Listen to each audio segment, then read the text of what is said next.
Most people don't fail because they're lazy. They fail because they're waiting to feel ready. And the weird part is, nobody really questions that. It just feels normal. Like, of course you should wait until you know what you're doing. Of course you should prepare more. Of course you shouldn't start until you're confident. But if you really think about it, when was the last time you actually felt ready for something that mattered? What? And this is where it gets strange. Because that feeling you're waiting for, it doesn't really exist. Maybe you've noticed this too. You tell yourself you'll start when you understand everything, you feel more confident, you have a better plan, but somehow that moment never comes. There's always something missing. And the more you think about it, the more it feels like you're almost ready, just not today. But here's the part people don't like to admit. That almost ready feeling, that's not progress. It's hesitation dressed up as productivity. And it's dangerous in a very quiet way because it feels responsible. It feels smart. It feels like you're doing the right thing, which is exactly why people stay stuck in it for years. Think about it. How many times have you planned something, thought about it, imagined how it would go, and then just didn't start? Not because you couldn't, but because it didn't feel like the right time. And the weird part is, you probably blamed yourself for that. You told yourself, I'm just not disciplined enough. I need to try harder. I need to figure things out first. But what if that's not actually the problem? What if the real problem is the belief that you need to feel ready in the first place? Because once you believe that, everything changes, but not in a good way. You start hesitating before every action. You start analyzing everything you do. You start asking questions like, is this good enough? Am I doing this right? Should I wait a bit more? And before you realize it, you're not doing the thing anymore. You're just thinking about doing it. And this is where it gets worse, because over time, you don't just stop taking action. You start losing trust in yourself. You start to feel like maybe you're not capable, maybe you're not good enough, maybe other people just have it, and you don't, which is strange, because none of that came from failure. It came from not starting. And the crazy part is, most people never connect those two things. They think their confidence comes from thinking, but it actually comes from doing. And this is where everything flips, because the moment you stop trying to feel ready, you remove the biggest thing slowing you down. You stop overthinking every step. You stop trying to control every outcome. You stop needing everything to be perfect before you begin. And suddenly, you just start, not in some dramatic way, not in some this changes everything overnight kind of way, just small, quiet action. But here's what's interesting. Once you start like that, something unexpected happens. You actually do more, which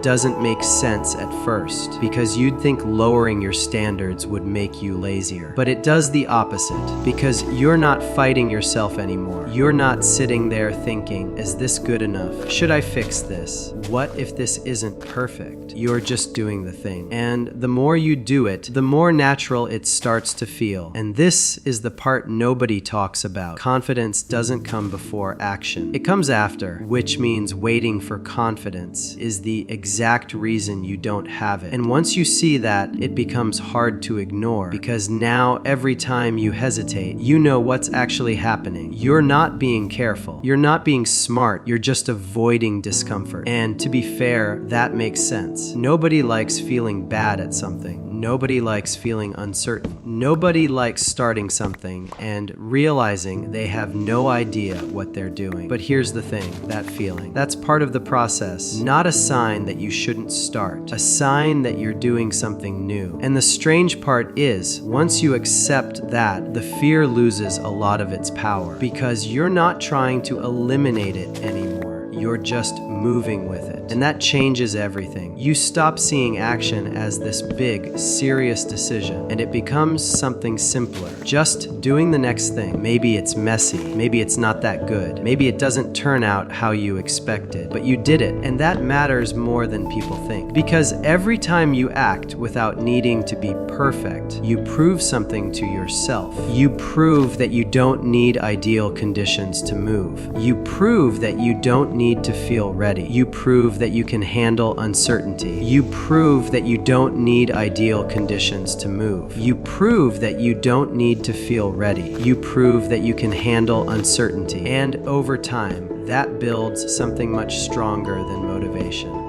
It builds trust, and once you trust yourself, you stop hesitating as much. Not because life got easier, but because you stopped making everything feel so heavy. And this is where it all connects. The reason you were more productive when you stopped caring about being perfect wasn't because you lowered your standards. It's because you removed the pressure that was slowing you down. You stopped trying to control everything, and you just started participating in your own life. And the weird part is, that's all it really takes. Not some perfect plan, not some big moment, not some version of you that has everything figured out. Just movement. Small, imperfect, consistent movement. And maybe you've already felt that. That moment where you stop overthinking and just do something, and it feels lighter, like your mind finally gets out of the way, and you realize it was never about being ready. It was about being willing. And those two things are completely different, because being ready means everything is in place, but being willing means you go anyway, even if it's messy, even if it's uncertain, even if it's not perfect. And honestly, that's probably how most things in life are meant to be done. Not perfectly, not confidently, just honestly. And once you start seeing it like that, it becomes a little harder to keep waiting, because deep down, you already know there's nothing left to figure out. You're just standing still. And the moment you move, even just a little, everything starts to feel different. Not easier, but clearer. And sometimes that's enough.